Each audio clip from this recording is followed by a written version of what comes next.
saya testing tuh beberapa gitu kan, tapi entah kenapa yang lulus itu selalu teknik geofisika gitu. Yang ngajarinnya tuh selalu bikin sesuatu Happy, yang atau enggak, dia selalu bikin jebakan gitu. Senang aku yang bikin jebakan gitu. Kalau aku pakai server tuh, kan ada server nih, kenapa pakai server ya? Coba server, bisa nih kayaknya. Tidur aku tuh, udah selesai kan. Ya, kalau Hagi itu ya cinta pertama lah, pasti kan tidak dilepas kan sebenarnya. first love ya? First love.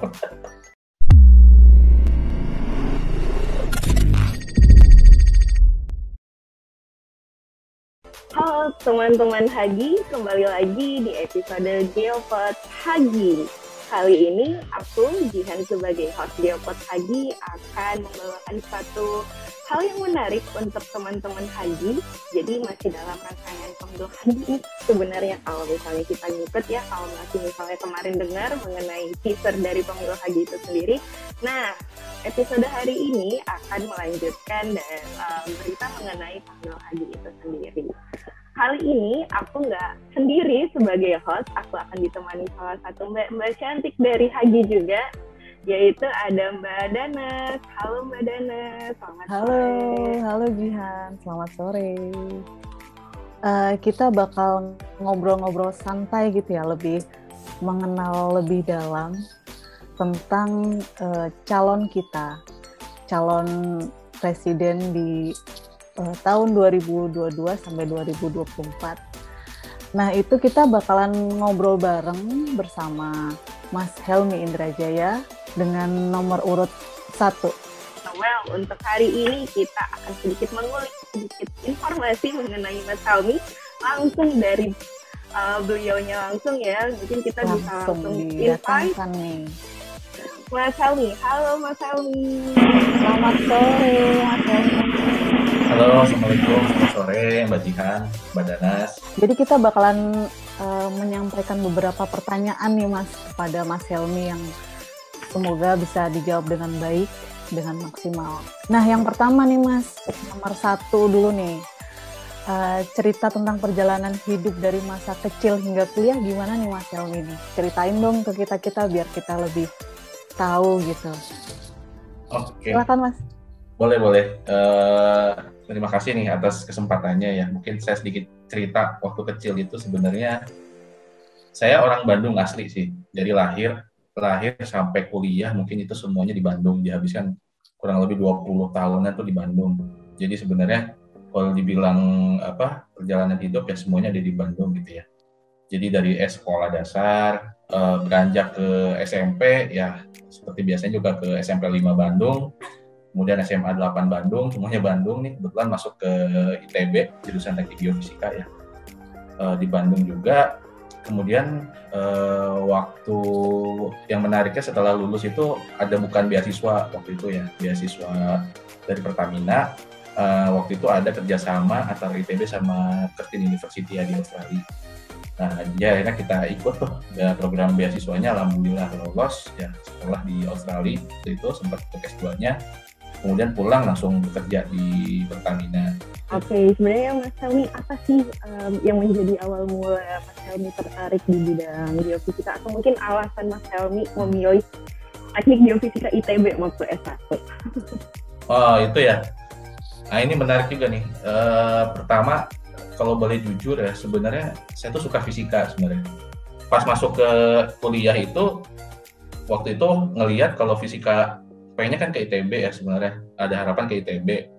Nah cuman ITB itu kan pilihannya paling fisika bumi atau fisika ya, kemudian ada teknik fisika sama geofisika gitu. Nah kebetulan waktu zaman dulu kan ada yang namanya tryout untuk milih jurusan gitu. Nah saya testing tuh beberapa gitu kan, tapi entah kenapa yang lulus itu selalu teknik geofisika gitu, yang lolos itu. Nah makanya saya selalu pilih teknik geofisika, padahal nggak tahu itu apa gitu kan. Cuma tahu ada fisikanya, saya pilih itu dan selalu lolos tryout gitu kan. Nah, cuma lama-lama saya pelajari, ternyata katanya bisa di perminyakan juga gitu kan. Saya nggak ngerti ya di industri minyak karena background keluarga juga nggak ada yang kerja di perminyakan ya. Sebenarnya ini makanya saya ikut aja gara-gara ya tadi intuisi tryout itu selalu berhasil. Jadi kan daripada kita beresiko untuk ngambil jalur lain yang kita nggak pernah cobain di tryout ya kan sangat berbahaya gitu. Karena ini pilihan hidup mati sebenarnya kalau SPMB kan. Ketika masuk teknik geofisika ITB nih, bagaimana impresi Mas Helmi mengenai teknik geofisika? Mungkin ada sesuatu hal yang menakjubkan yang terjadi dan mungkin memorable untuk Mas Helmi. Ketika masuk kuliah itu ada TPB ya, mungkin di tempat lain juga ada kali ya, belajar dasar itu kok rasanya tuh susah banget gitu ya. Ada beberapa mata pelajaran tuh kok kayaknya dosennya juga berat gitu kan. Terus begitu masuk tingkat 2, kita diajarin teknik geofisika tuh nggak langsung ke praktek kan. Biasanya kayak geomatematika, entah itu apa kalkulusnya orang geo ya. Ini kita mau kemana gitu, arahnya itu kayak belum jelas gitu kan. Lama-lama tuh ini apa saya salah jurusan gitu. Terus akhirnya lama-lama di tingkat 3 kan ada kuliah lapangan tuh, mungkin teman-teman tahu tuh yang ke Karangsambung kan. Mulai tuh diajarin praktek-praktek kan. Wah ternyata kayak gini ya. Teknik geofisika kita pakai alat ngukur, kemudian ada geologinya juga, interpretasi. Nah di situ baru ngeh doang sih, oh kayak gini ya. Tapi ini saya kemana arahnya nanti tujuannya gitu. Nah baru benar-benar dapet banget tuh feel-nya itu di tingkat 4 sih sebenarnya. Jadi waktu itu kan ada salah satu mata kuliah, mungkin teman-teman juga tahu ya, seismic interpretation, kayak gitu, seismic inversion, attribute gitu. Nah di situ kebetulan Pak Prof Sigit nih yang ngajarnya waktu itu, saya juga sekaligus bimbingan tugas akhir saya dari S1 sampai S2 waktu itu. Itu benar-benar kayak ngebuka banget gitu sebenarnya, ngebuka pemahaman, oh ternyata kayak gini konsepnya ya gitu. Jadi kalau nanti mau nyari minyak tuh dari sisi geofisikanya seperti ini. Nah di situ mulai benar-benar suka nih. Bahkan ya kalau boleh dibilang nilainya tinggi, selalu tinggi karena senang gitu, karena senang gitu. Nah yang kedua tuh yang paling disukai itu pas tingkat 4 juga, salah satu mata kuliah yang lingkungan sebenarnya, geofisika lingkungan. Waktu itu ada Pak Wahyudi ya, Pak Wahyudi. Nah di situ senangnya tuh bukan karena materinya seperti apa ya, cuman yang ngajarinya tuh selalu bikin sesuatu happy, yang enggak, dia selalu bikin jebakan gitu. Senang aku yang bikin jebakan gitu. Terus akhirnya somehow ngajarin lagi tuh tentang geolistrik ya. Dulu kan teman-teman suka bikin geolistrik kan. Bikinlah penampang ya, silahkan kalian bikin penampang tuh, penampang geolistrik, bikin pakai kontur kayak gitu. Terus aku di situ kan suka ngetes tuh, nih anak-anak nih pasti pakai kalkir sama milimeter block kan biasanya. Kalau aku pakai surfer tuh, kan ada surfer nih, kenapa pakai surfer ya? Coba surfer, bisa nih kayak. Tidur aku tuh, udah selesai kan. Karena orang capek tuh pasti kalau ngerjain pakai hand itu kan, kalau aku udah pakai komputer kan. Pasti ngumpulnya ternyata, beda sendiri nih. Nah di situ mulai notice tuh dosen Pak Wahyudi. Nah di situ mulai agak-agak suka geofisika tuh, karena tadi kayaknya kok bisa main trik-trikian. Terus yang kedua juga ada sisi untuk pengembangan kedepannya kayaknya oke juga nih gitu. Jadi dua hal itulah sebenarnya yang benar-benar kebentuk banget nih kayaknya passion di geofisika mulai kebentuknya di situ gitu. Jadi ada kepikiran nggak nih Mas, kayak aduh aku nyesel banget nih buat milih geofisika gitu. Ada kepikiran gitu nggak, atau sedikit aja gitu?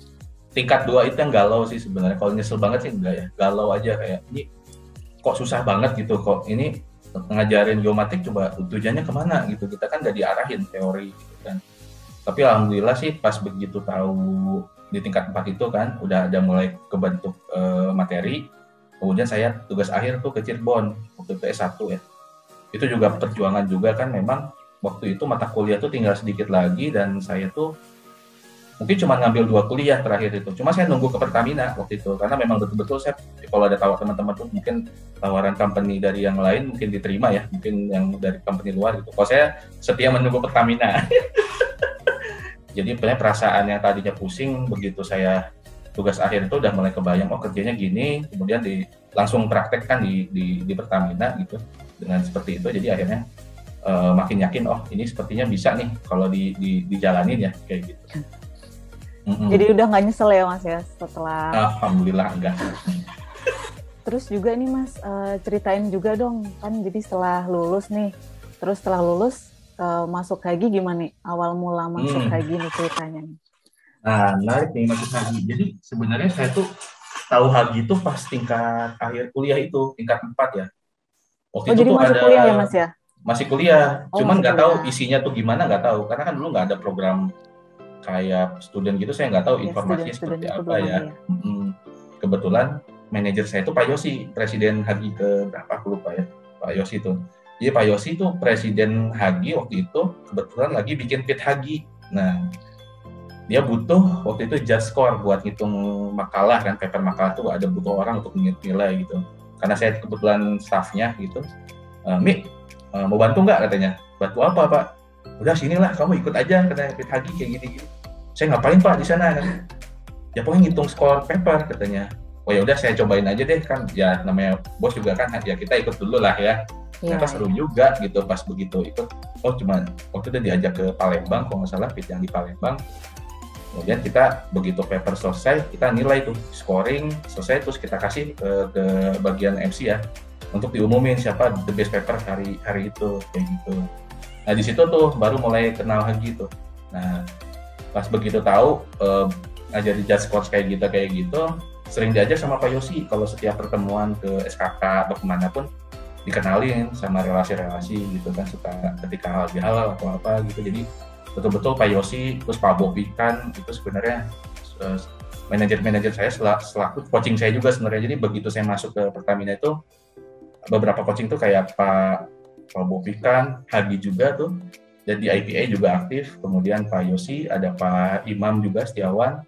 Nah beliau-beliau ini sebenarnya yang benar-benar nge-coach dari awal dan ngenalin sebenarnya lingkungan geofisika sama Hagi, terutama Pak Yosi nih, yang betul-betul ngenalin Hagi-nya itu ke saya. Jadi ketemu Mas Arief waktu itu kan, ada Mas Arief dan rekan-rekan semua tuh di situ. Tahun berapa itu Mas? Kalau boleh tahu nih Pak. 2013 lah. 2013. Selama kurang lebih perjalanan berapa tahun berarti hampir 10 tahun. Apa yang paling berkesan bagi Mas Helmi untuk dari Hagi itu sendiri? Berkesan ya. Kalau menurut saya Hagi itu betul-betul bisa memberikan karakter sih sebenarnya. Jadi kita coba punya ruang eksperimen buat diri kita ya, kalau saya pribadi ya. Karena pertama nggak cuman dapat sisi networking, udah pasti lah networking itu kalau berorganisasi pasti kenal ya, kenal Jihan, kenal Danas juga, atau Eki ya, sebenarnya semuanya bakal kenal gitu.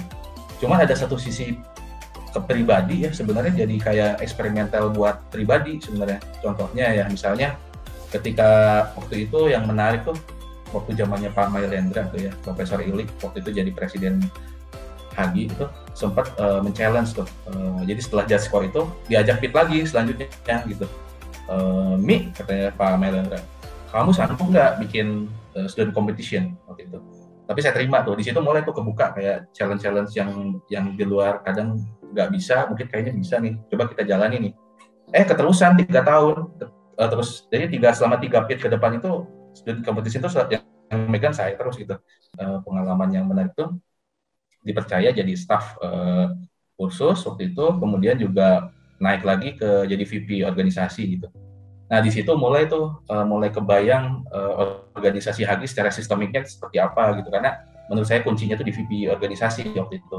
Jadi tahu hubungan ke komisariat wilayah seperti apa, kemudian bisnis prosesnya seperti apa, kemudian ada ART-nya seperti apa, proses pemilu seperti apa, semuanya ada di organisasi gitu. Nah di situ mulai kebayang sistemnya, baru saya naik ke VP Sains Teknologi ya, mulai memahami nih culture science-nya seperti apa. Nah, at the end sebenarnya yang paling saya senang itu adalah goal-nya itu di sekarang justru sebenarnya. Bukan goal utama ya, goal awalnya itu di sekarang, karena ada proses belajar, improvement. Jadi once kita tahu problem di setiap permasalahan di setiap kepengurusan tuh, saya kumpulin tuh sebenarnya. Nah, kemudian alhamdulillahnya di kepengurusan sekarang tuh Pak Muharrem tuh betul-betul memberikan keleluasaan ke saya juga nih untuk membuat suatu konsep ya organisasi yang mungkin bisa diterima. Mungkin Pak Muharrem juga acceptable juga nih dengan konsep-konsepnya, kita bareng-bareng bangun gitu. Nah ultimate goal-nya itu sebenarnya di awal di sini. Nah itu sebenarnya jadi kesan yang paling menariknya justru dari seluruh rangkaian cerita dari 2012 tuh sampai hari ini, karena saya nggak putus nih ya, di akhirnya itu jadi kayak ada sesuatu kesenangan gitu, kayak ini saya bisa sedikit merubah walaupun mungkin nggak seberapa gitu ya, dari provennya kecil saya kumpulin tuh kayak bisa bekerja nih si sistemnya itu sendiri gitu. Itu sih kalau saya lebihnya senangnya kayak gitunya gitu. Kayak gitu teman-teman. Berarti emang Hagi ini menjadi wadah Mas Helmi banyak berinovasi dan belajar ya. Betul. Banget. Oke, wah menarik banget nih cerita-ceritanya nih. Terus nih Mas, kenapa sih memilih Hagi, aktif di Hagi gitu, bukan di organisasi lain? Kan banyak tuh organisasi lain kan selain Hagi. Nah itu kenapa sih memilih Hagi gitu? Ya, kalau Hagi itu ya cinta pertama lah, pasti kan tidak dilepas kan sebenarnya. First love ya? First love. Pertama emang aku masuk Hagi itu kebetulan kan ketemunya orang-orang yang asik ya, Pak Yosi, Mas Arif, itu dari awal tuh udah betul-betul enak diajak ngobrol. Even Mas Randi juga sama, itu guru-guru saya semua sebenarnya yang ngajarin saya untuk menjadi lebih baik, diskusi itu, bahkan jalan kemanapun juga bareng-bareng mereka gitu ya. Jadi namanya organisasi kan juga pasti akan menguras waktu ya, namanya waktu untuk keluarga gitu. Makanya kalau kebanyakan juga gimana mau fokus gitu. Nah di situ saya coba fokusin satu biar optimal sebenarnya. Sekaligus juga memang yang namanya cinta pertama ya mungkin karena udah enak jatuh cinta gitu ya. Udah jatuh cinta jalan aja kayak gitu. Menarik banget nih dengar-dengar cerita dari Mas Helmi ya, Mbak Dana. Bener banget. Kalau bisa dijabarin bisa berhari-hari nih kayaknya nih ceritanya. Ya kalau kita mau ngulik satu persatu gitu perjalanan kayaknya bakal jadi 24 jam nih podcastnya. Oke, Mas Helmi, mungkin pertanyaan terakhir mungkin dari aku sebenarnya tertarik nih sama background di Zoom-nya Mas Helmi. Nah, boleh dijelasin dong itu apa sih sebenarnya? Oke, nah ini kita mungkin strategik ya sebenarnya kalau sorry aku agak serius gitu ya. Padahal orangnya aku agak serius banget sih sebenarnya.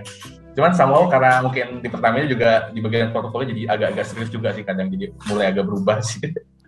Jadi sebenarnya Hagifast itu adalah suatu konsep yang saya coba bangun untuk ke depan gitu ya. Untuk memang kalau saya terpilih itu kita applying untuk 2022 atau 2024. Nah, Fast itu sebenarnya kalau kita lihat tagline-nya kan ada growth sama sinergi ya. Sebenarnya ada dua hal itu fundamental itu adalah objektifnya yang kita kejar. Jadi sisi growth sama sinergi. Nah, yang saya pengen tekankan tuh sebenarnya konsep Hagifast itu sebenarnya bukan hal yang akan mengulang proses yang dari awal. Karena saya sendiri kan sama Pak Muharram sebenarnya di Hagi Berdaya itu sudah cukup banyak merancang di awal ya dari tahun 2020 sampai 2022 ini. Jadi sebenarnya core-nya itu di Hagi Berdaya. Nah, core-nya itu Hagi Berdaya dengan konsep organisasi yang ada di Hagi Berdaya, kegiatannya juga sama. Nah, sebenarnya kalau Hagifast itu hanya mengekspan dari sisi kecepatannya gitu. Jadi kalau misalnya teman-teman nih sekarang punya kegiatan kayak pemilu, kemudian ada webinar, kemudian ada media dan lain-lain, itu kan sebenarnya baik kegiatan basic, ada HGSC juga basic, di mana memang harus organisasi itu seperti itu gitu basicnya, kita rapihin. Even juga dari penamaan, kemudian dari sisi ada RT, kita cocokkan seluruh organigram organisasi itu ngikutin basicnya. Bahkan membership konsepnya itu basic tuh di Hagi Berdaya gitu. Nah sekarang proses di Hagifast itu seperti apa? Kalau Hagifast itu lebih kita untuk F-nya itu kan fokus, artinya fokusnya itu kemana? Fokus ke growth gitu. Fokus ke growth artinya ketika kita punya misalnya sosial media nih, ya kita optimalkan sosial media kita gitu. Karena bayangin teman-teman yang sekarang udah mulai di sponsorship kan si sosial media. Itu kita bangun kan dari dulu saya ingat ketika Pak Muharram masuk itu masih 2.700 tuh si follower. Sekarang udah naik 1.000 gitu ya dalam waktu 1 tahun. Dan kemarin udah ada masuk sponsor karena mereka menilai bahwa IG-nya aktif gitu. Nah, dari situ sisi growth itu sebenarnya yang saya pengen kedepankan gitu. Jadi udah nggak lagi ngomongin besok saya akan mereformat organisasi menjadi hal yang baru, enggak gitu. Karena once udah naik, kalau menurut saya udah mulai naik, ya kita udah take off naik, ya harusnya lebih naik lagi gitu. Jangan sampai kita mengulang ke bawah lagi. Itu yang saya pelajari sistem itu dari tahun 2012 tuh. Makanya kenapa saya melihat kok organisasi AI kadang ada naik up and down-nya, mungkin salah satu problemnya itu tadi begitu berganti kepengurusan itu selalu ada reformatting yang sangat signifikan, makanya akan agak sulit kalau memang kita mau pacing cepat sebenarnya atau mau pacing naik gitu. Nah di sini makanya sengaja saya sebenarnya mau eksperimental buat diri saya sendiri juga sebenarnya. Kalau saya masuk ke sini dengan konsep yang berbeda nih, mungkin nanti juga presiden yang lama kan punya konsep baru. Kalau saya mungkin konsep saya berbeda karena saya bangun ini bukan buat cuma 2 tahun aja kemarin dengan sama Muharram, tapi prosesnya itu saya pengen punya sampai 4 tahun gitu. Itu yang pengen saya kejar gitu. ya ini untuk kemajuan organisasi sebenarnya kita harus mengorbankan mungkin pemikiran atau juga tenaga. Nah, Hagifas itu tadi fokus pada growth, fokus sama sinergi, karena sinergi itu jujur mungkin kita perlu banyak koordinasi juga nih dengan pihak eksternal, itu yang mungkin dirasa nanti ke depan akan lebih banyak gitu. Kemudian juga dari sisi A-nya itu namanya agile ya. Agile itu artinya konsep yang dimana kita harus mampu beradaptasi dengan perubahan digitalisasi. Nah, makanya kalau teman-teman lihat, saya begitu tahu ada Hagi Academy, saya langsung launching video design thinking kan. Nah itu nanti yang saya mau applying buat HGSC gitu. Kenapa ini penting gitu? Karena yang paling utama adalah bagaimana menerapkan design thinking, konsep agile ini itu di dalam organisasi. Jadi saya pengen nanti teman-teman yang muda ini tuh menghancurkan sistem yang saya buat gitu sebenarnya. Saya juga berharap nanti yang muda-muda ini yang kita udah bangun di HGSC juga mereformat apa yang saya kerjakan, nggak masalah gitu. Nah itu pengen ada konsep kayak gitu. Harus kayak gitu biar organisasi itu tumbuh dan mengikuti zaman. Itu agile. Kemudian dari sisi S yang tadi saya jelasin kan, S-nya sinergi ya. Jadi tadi penguatan ke dalam udah pasti, kita harus services para teman-teman atau anggota, memberikan value akademis, value pendidikan, value apapun itu yang kita miliki di Hagi. Tapi juga kita punya sisi sinergi sebenarnya dengan seluruh pihak atau stakeholder sebenarnya. Nah itu yang dikejar di S-nya. Nah kemudian yang paling penting yang tren ini sebenarnya, T itu tren. Karena saya lihat bahwa apapun yang terjadi gitu, namanya organisasi, kalau kita nggak ikut perkembangan zaman itu ya sulit ya untuk berkembang gitu. Contoh tren itu pertama, kalau saya melihat dari sisi tren populer, artinya apa yang sebenarnya sedang populer sekarang ya kita harus ikut. Tapi yang kedua juga tren secara data gitu. Nah maka nanti saya ke depan juga akan mereformat beberapa konsep bagaimana kalau suatu decision itu dibangun itu berdasarkan data sebenarnya, bukan lagi mungkin itu sih teman-teman kalau saya mau jelasin Hagifas itu sebenarnya bukan sesuatu yang akan mereformat organisasi secara keseluruhan, tapi ini adalah mengekspand konsep Hagi Berdaya agar lebih agile, lebih cepat, kemudian lebih sinergi dan mengikuti perkembangan zaman. Mungkin itu. Jadi teman-teman Hagi di Geopods bisa mendengar bagaimana pandangan Mas Helmi dan juga bagaimana kalau misalnya Mas Helmi terpilih menjadi Presiden Hagi di tahun 2022 hingga 2024. Silahkan Mas. Ya, kalau dari saya sih mungkin untuk Bapak Ibu yang mendengarkan podcast ini ya, saya cuma mohon supportnya aja, dukungan, karena bagaimanapun juga Hagi ini milik bersama. Jadi kalau misalnya nanti mendukung saya selaku calon nomor urut 1 ya, itu mungkin saya akan memberikan kontribusi semampu saya, seoptimal saya, agar Hagi mungkin menjadi organisasi yang mungkin ke depan accelerate ya. Karena kalau sekarang udah naik, kita accelerate, kita akan naik lagi, growth, sehingga didapatkan sebuah pencapaian value yang sangat bermanfaat untuk masyarakat Hagi, terutama untuk seluruh kalangan atau stakeholder sebenarnya. Nah, jadi mohon dukungan, support untuk nomor 1, jangan lupa. Jadi kalau misalnya nanti ke depan ada pemilihan, jangan lupa juga untuk tag atau pilih mungkin ya kalau digital itu nomor 1. Mudah-mudahan bisa memberikan kontribusi yang terbaik untuk Hagi dan untuk Indonesia. Itu saja mungkin Mbak Danas, Mbak Jan. Mungkin terima kasih banyak Mas Helmi. Terima kasih banyak Mas menyempatkan hadir ya. Semoga teman-teman Hagi mulai mempertimbangkan akan memilih siapa untuk jadi udah nggak bingung-bingung lagi nih. Iya. Siapa sih nih? Udah kenal, udah tahu lebih dalam kan. Oke, iya. Betul sekali Mbak Danas. Terima kasih juga Mbak Danas sebagai co-host aku Geopods hari ini. Sama-sama. Meramaikan Geopods Hagi. Semoga bisa di episode-episode selanjutnya bisa membantu kita lagi ya untuk menjadi host di Geopods Hagi. Dengan senang hati. Ya, sampai ketemu teman-teman Hagi di episode Geopods Hagi selanjutnya. Dadah. Bye-bye. Terima kasih, panitia. Oke.